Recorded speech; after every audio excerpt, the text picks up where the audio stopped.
everybody, welcome to Shmillinery and all my hats. I've run a shop on Etsy now for some years selling hats, making and selling hats, and I also run two other shops, one that sells vintage, Sarah sells vintage, and I also run another shop, Aunt Jabisca's, for when I want to make things that aren't hat related. So I'm going to talk a little bit about hats in general, because a lot of people say, oh, I don't suit a hat, or I can't wear a hat. And I think there's a hat for everybody, but often it's a case of not knowing what suits you or what type of hat you like. And of course, you can see from the backdrop here, I make all sorts of types of hats. I just love hats, so I make anything and everything that you could wear on your head, really. I take on custom orders because I dye fabric and straw, etc., to match people's accessories or their outfit, because it's often the case sometimes that you buy an outfit for an event and then you can't find anything to go with it, although you don't want to be all matchy, so I can give advice on toning colours to go with outfits as well. Yeah, but as you can see, I make everything from little baby sunbonnets, and what's nice about these are it's a sort of a vintage style poke bonnet, and it's all cotton. It's got no seams in the inside to irritate baby's head. Pretty fabric, fully washable, and of course you've got nice ribbon ties so that it looks very pretty on. So I make everything from those.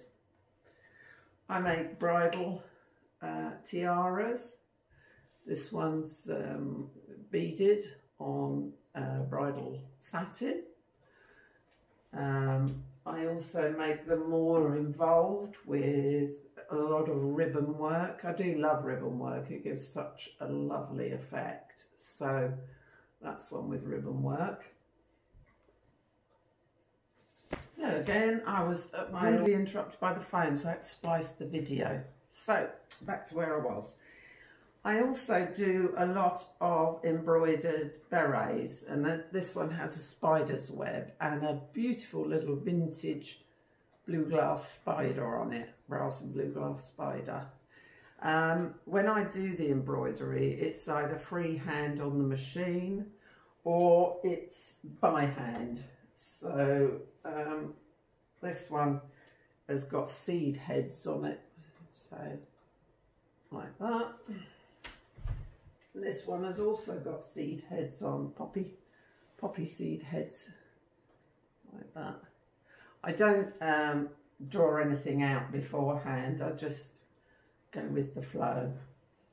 So I do a lot of berets. Of course I do an awful lot of fascinators for weddings. Now of course this year with COVID, that's been the majority of my business has been up the Swanee. But hopefully next year all you wonderful brides and grooms who will be getting married next year will have a fabulous time and you won't have minded waiting. So I do a lot of nice little fascinators, and my fascinators start at £18, so they don't have to be expensive. This one I think is 28. So I do them in all colours. Headbands, a nice little vintage style pale powder blue wool felt one there. And I also do a lot that are more the rosy riveter type of things. So they're very wide, the fabric's wide, as you can see on both sides, and they have a little bow. And the nice thing is the bow is movable. You can slide it down if you would rather it a little bit further down the headband, or you can slide it up and have it towards the centre. So, and they're really nice. Came in very useful when nobody could get a hairdo during lockdown. Another style for weddings that's very popular is the saucer, and this is sort of a cross between a fascinator and a hat. In fact, the Americans call these hatinators, so sort of a bit of both. And they can, most of mine go either side of the head. You can wear it that way or that way.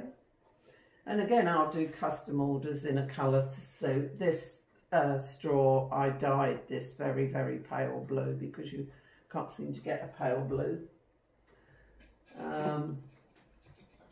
I also do big wedding hats and fancy hats. And this very large one here, I've hand painted. So that all the brim and the crown have been hand painted by me.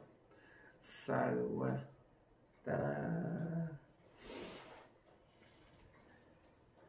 what else have I got up here? Well, I've got a beret there with lemons embroidered and fedoras here. A flapper hat, they just pull on and they're a very snug fit when they're on, although this model mannequin has got quite a small head, so it's a bit loose on her. Little berets. This is Harris tweed. I love Harris tweed, fabulous fabric, gorgeous. So that's a Harris tweed with curled pheasant feathers, ideal for the races. The vintage styles, I like vintage styles, perchers and what would have been called a flower pot. That doesn't sound very good, a flower pot hat, but they look very glamorous on. And of course you can have other shapes and styles like this one here.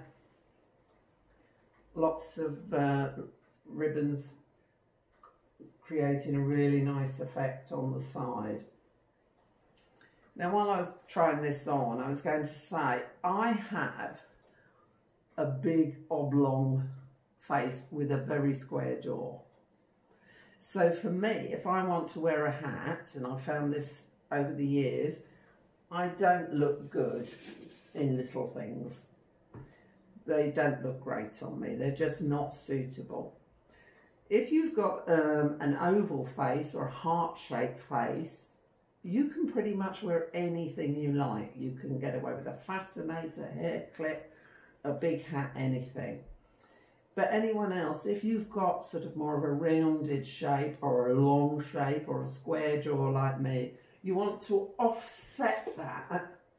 And the best way to do that is either wear a hat with a brim and wear it at an angle, and that offsets the shape of your face, it foreshortens it.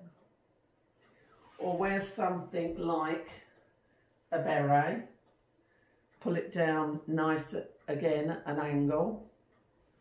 Or my favourite, which is the fedora style. I have a lot of hats in this style.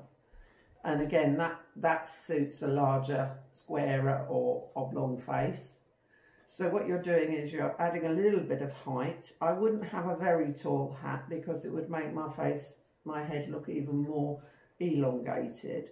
So this is about as high as I would go on a hat, but I do like a brim. So I can wear a very wide brim or quite a narrow brim if I wear it at an angle. So that's printed wool felt. These are pure wool, the berets. I do fabric hats, as you saw, Harris tweed. So I do hats in a variety of fabrics and shapes, and there isn't anything really that I won't tackle. Oh, I'm just going to show you. Again, this is the sort of shape that suits me. I like this hat. So, again, with a brim. And I like that type of style as well. So if you're buying a hat for yourself, think carefully about your shape, the shape of your face, and then you'll know what to try on or how to wear them. Because a lot of people put a hat on their head and they're not sure whether they should have it like that or like that or like that. So it's a bit of trial and error, but don't just sort of plonk it on and think, oh, that's it. Another beret here with, oh, it's got bits of cotton on it, with the sunflower embroidered. So yes, so pretty much do all sorts of hats. And in most colours that you could possibly want to have. So, you know, bear me in mind if you're going anywhere, or even if you just like to wear hats for pleasure. I do. They always say you're not dressed without a hat. And when I'm out, I'm often seen with a hat on. So thank you very much, and have a great day.